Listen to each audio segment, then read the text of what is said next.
मेरे बच्चे, यदि तुम प्रसन्न रखना इतना आसान है, किसी भी व्यक्ति को इस बात से पूर्ण लाभ तभी प्राप्त होता है जब वह व्यक्ति दूसरे व्यक्ति का हृदय हमेशा जीतता रहता है और उसे साफ हृदय से प्रेम करता है। यदि बार बार वह व्यक्ति किसी को झूठ बोलना प्रारंभ करता है तो वह चाहकर भी किसी का हृदय नहीं जीत सकता और न ही उसके हृदय को जीतने की कला फिर उसमें होती है, क्योंकि झूठ बोलना भी एक ऐसी कला है जो हर व्यक्ति नहीं बोल सकता और जो बोलता है उसके हृदय की शक्ति क्षीण हो जाती है। मेरे बच्चे, इस बात को भी बहुत अच्छे से समझ लो कि किसी भी इंसान को या दैवीय शक्ति को अपनी ओर आकर्षित कर लोगे तो निश्चित ही तुम्हारा जीवन खुशियों से भर जाएगा।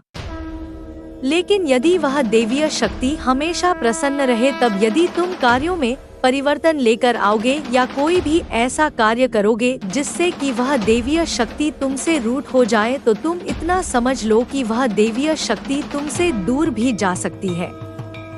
क्योंकि मेरे बच्चे, जो कार्य किसी इंसान को परेशान करने की चेष्टा करने लगता है और शीघ्र ही समय आने पर वह दूर हो जाता है, तो दैवीय शक्तियाँ भी उसी प्रकार होती हैं कि तुमसे दूर हटना प्रारंभ कर देती हैं। वह केवल प्रसन्न तब रहती हैं जब तुम सही चलते हो, अर्थात कोई ऐसा कार्य नहीं करते जिससे किसी के हृदय को कष्ट हो। ऐसी कोई बात किसी को नहीं बोलते जिससे किसी के हृदय को बुरा लगे, या कोई ऐसा कार्य नहीं करते जिससे कि किसी के हृदय को बिल्कुल तोड़ कर रख दे। यदि तुम सही से चलते हो तो तुम हृदय जीतते रहते हो, और यदि तुम कभी भी ऐसे किसी कार्य को करते हो तो निश्चित ही किसी के हृदय को बुरा लग सकता है और अच्छा समझने में केवल कुछ अंतर रखते हो। मेरे बच्चे, अब तुम केवल इतना समझो कि जो बात मैंने तुम्हें समझाई है आने वाले जानवर के बारे में और आने वाली उस कन्या के बारे में, उसके बारे में जानने के पश्चात तुम अपने जीवन में क्या करोगे, यह बात तुम्हें बहुत ही ज्यादा शांति से सोचनी है, क्योंकि इस बात पर विचार करने के लिए तुम्हें अपने मन को कुछ समय के लिए शांत करना होगा और उस पर बारीकी से ध्यान देना होगा। यदि तुम्हारा मन मेरी बोली हुई बात पर विश्वास करे तभी तुम उस बात को करना प्रारंभ करो, क्योंकि यदि तुम्हारा मन किसी बात को विश्वास ना कर पाए तो तुम किसी भी बात को पूरा करने के लिए अपने मन को विवश मत करना। क्योंकि मेरे बच्चे, यदि तुम अपने मन को बार बार उस कार्य को पूरा करने के लिए विवश करोगे तो तुम्हारा मन विवश हो जाएगा, लेकिन तुम्हारे हृदय को विश्वास नहीं हो पाएगा। और इसके साथ साथ इतना भी ध्यान रखना कि हर व्यक्ति के जीवन में ऐसा नहीं होने वाला है जैसा कि मैं संदेश में बता रही हूँ। कुछ खास व्यक्तियों के लिए यह संदेश दिया गया है और संदेश में बताई गई बातें ही कुछ खास व्यक्तियों के लिए जरूरी है। हर व्यक्ति के लिए वह बात इसलिए जरूरी नहीं है कि सामान्य बात हर व्यक्ति के ऊपर साबित हो, यह जरूरी नहीं। मेरे कुछ खास भक्त हैं, केवल उनके लिए यह संदेश मैंने भेजा है। और जो मेरी पूजा आराधना करते हैं, जिनके जीवन में ऐसा होगा, वह स्वयं ही देखने के पश्चात इस बात को बहुत अच्छे से समझ जाएंगे कि मैंने उन्हीं के लिए यह संदेश भेजा था। मेरे बच्चे, यदि किसी व्यक्ति के जीवन में ऐसा ना हो तो तुम्हें अपने जीवन पर ज्यादा सोच विचार करने की आवश्यकता नहीं है। ना ही यह सोचने की आवश्यकता है कि तुम्हारे जीवन में ऐसा क्यों नहीं हुआ जैसा मैंने बताया है। बस इस बात को समझ लेना कि तुम वह व्यक्ति नहीं हो जिसके बारे में मैंने आज इस संदेश में पूर्ण रूप से तुम्हें ज्ञात कराया है और बताया है, और तुम अपने उस समय का इंतजार करना जिस समय में तुम्हें कुछ प्राप्त होगा, और तुम्हारे लिए भी मैं कुछ ऐसा निर्धारित करूंगी जो तुम्हारे जीवन में अवश्य होगा। इसलिए मेरे बच्चे, ना तो तुम्हें ज्यादा घबराने की आवश्यकता है और ना ही ज्यादा चिंता करने की, ना ही इस बात को ज्यादा सोचने की कि तुम्हारे जीवन में बताए गए संदेश में क्यों नहीं हो रहा। बस समझदारी से काम लेना और इस बात को पूर्ण रूप से समझ लेना कि तुम्हारा भी अच्छा समय शीघ्र ही आने वाला है और तुम्हारे भी जीवन में कुछ ऐसा होगा जिसे देखकर के तुम बहुत ही ज्यादा प्रसन्न हो जाओगे, और निश्चित ही तुम्हारा भी वह समय पलटेगा जो अभी चल रहा है। तुम्हारे साथ भी कुछ अच्छा होगा। बस विश्वास रखना अपने जीवन पर, खुद पर और उस ईश्वरीय शक्ति पर जिससे तुम बहुत ज्यादा प्रेम करते हो। यदि तुम विश्वास रखोगे तो तुम्हारे भी जीवन में कुछ ना कुछ ऐसा अवश्य होगा जो कि तुम्हें प्रसन्न कर देगा। मेरा आशीर्वाद सदैव तुम्हारे साथ रहेगा। तुम्हारा कल्याण हो। जय मां काली। हर हर महादेव। मेरे बच्चे, आज मैं तुम्हें अपने फैसले के बारे में बताने आई हूँ और तुम्हें तुम्हारे जीत का भी ऐलान करने आई हूँ, क्योंकि मैं तुम्हारी एक ऐसे कार्य में तुम्हें जीत प्राप्त कराने वाली हूँ जिसे सुनकर निश्चित ही तुम प्रसन्न हो जाओगे। ऐसी जीत ना तो कभी किसी को प्राप्त हुई थी और ना आगे भविष्य में किसी को प्राप्त होगी, क्योंकि ऐसी जीत बहुत कम बच्चों को प्राप्त होती है और यह जीत तुम्हें मेरे आशीर्वाद के रूप में प्राप्त होगी।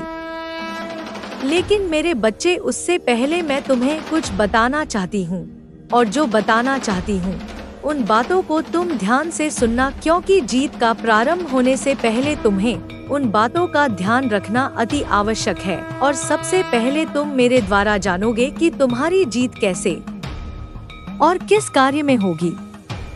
उसके पश्चात मैं तुम्हें बताऊंगी। इससे पहले कि मैं तुम्हें उस जीत के बारे में बताऊं, तुम एक बार जय हो माता रानी जरूर लिखना, क्योंकि इससे मुझे प्रसन्नता होगी। मेरे बच्चे, मैं आज तुम्हें बताने आई हूँ कि मैंने यह फैसला लिया है कि तुम्हें किस प्रकार से जीत प्राप्त कराई जाए, और उस जीत को प्राप्त करने के लिए मैंने तुम्हारे लिए मार्ग भी बनाए हैं। उन मार्ग पर चलकर तुम निश्चित ही अपने किसी भी कार्य पर जीत प्राप्त कर सकते हो। 5 ऐसे कार्य हैं जो मैं तुम्हें बताऊंगी और उनके मार्ग भी बताऊंगी कि तुम किस प्रकार से उस पर जीत प्राप्त करोगे। यह भी तुम्हें पूर्ण ज्ञात कराऊंगी। इसीलिए मेरे संदेश को और मेरी बातों को बहुत ही ज्यादा ध्यानपूर्वक सुनना, क्योंकि यदि तुम ध्यान से नहीं सुनोगे तो तुम उस कार्य को करने में असमर्थ हो जाओगे, क्योंकि मेरे बच्चे, किसी भी कार्य को करने से पहले उसके बारे में पूर्ण जानकारी होनी चाहिए और यह अति आवश्यक भी है। इसलिए तुम मेरी बोली हुई एक एक बात को सुनकर अपने अंदर धारण करो, तभी तुम जीत प्राप्त कर सकते हो। सबसे पहला कार्य, यदि तुम किसी कार्य को लेकर उस पर जीत प्राप्त करना चाहते, अर्थात तुम्हारा वह कार्य, तुम्हारी कोई ऐसी नौकरी है जिसे तुम प्राप्त करना चाहते हो, वह नौकरी कोई भी हो सकती है, बड़ी हो या फिर वह कोई ऐसी नौकरी जिसके लिए तुम काफी समय से प्रयास कर रहे हो और तुम उस पर सफल नहीं हो पा रहे हो, तो मेरे बच्चे, मैं तुम्हें बताती हूँ कि उस नौकरी को प्राप्त करने के लिए तुम्हें क्या करना है। सबसे पहले तो तुम्हें अपने मन में यह विश्वास रखना है कि वह नौकरी तुम्हें अवश्य प्राप्त होगी, और यह विश्वास इतना मजबूत होना चाहिए कि कोई भी नकारात्मक विचार तुम्हारे मन में न आ सके।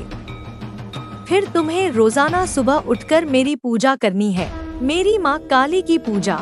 और पूजा में तुम्हें एक छोटा सा मंत्र जपना है, जो है ओम क्री कालिकाय नमः, और इस मंत्र को तुम्हें कम से कम 108 बार जपना है। जपने के दौरान तुम्हारा मन पूरी तरह से शांत होना चाहिए और तुम्हें उस नौकरी की कल्पना करनी है जैसे कि वह तुम्हें मिल चुकी हो। इसके बाद तुम्हें अपने रिज्यूमे या आवेदन को तैयार करना है, लेकिन उसमें कोई झूठ नहीं होना चाहिए। सब कुछ सच्चा और ईमानदार होना चाहिए, क्योंकि देवीय शक्तियाँ झूठ को पसंद नहीं करती। फिर तुम्हें उस आवेदन को जमा करने से पहले मेरे नाम से एक छोटा सा दान करना है, जैसे किसी गरीब को भोजन देना या किसी मंदिर में चढ़ावा चढ़ाना।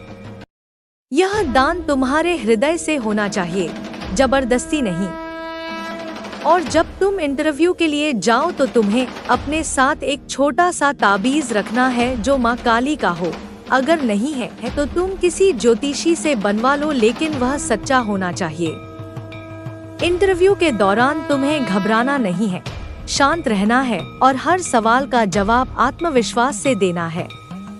याद रखना मेरे बच्चे, जीत तुम्हारी होगी क्योंकि मैं तुम्हारे साथ हूँ, लेकिन तुम्हें प्रयास करना होगा, आलस्य नहीं करना। अगर तुम इस मार्ग पर चलोगे तो वह नौकरी तुम्हें मिल जाएगी और तुम्हारा जीवन बदल जाएगा। तुम्हें प्रमोशन मिलेंगे, वेतन बढ़ेगा और तुम्हारे सहकर्मी तुम्हें सम्मान देंगे। लेकिन अगर तुम बीच में हार मान लो तो सब व्यर्थ हो जाएगा, इसलिए दृढ़ रहना। अब दूसरे कार्य की बात करूं। यदि तुम्हारा कोई व्यापार है या तुम व्यापार शुरू करना चाहते हो और उसमें जीत प्राप्त करना चाहते हो तो सुनो मेरे बच्चे, व्यापार में सफलता के लिए सबसे पहले तुम्हें अपने दुकान या ऑफिस की सफाई करनी है। हर कोना साफ होना चाहिए क्योंकि गंदगी नकारात्मक ऊर्जा लाती है। फिर तुम्हें रोजाना सुबह दुकान खोलने से पहले माँ लक्ष्मी की पूजा करनी है, एक छोटी सी आरती गानी है और अगरबत्ती जलानी है। पूजा के बाद तुम्हें अपने ग्राहकों से प्रेम से बात करनी है, कोई धोखा नहीं देना, ईमानदार व्यापार करना।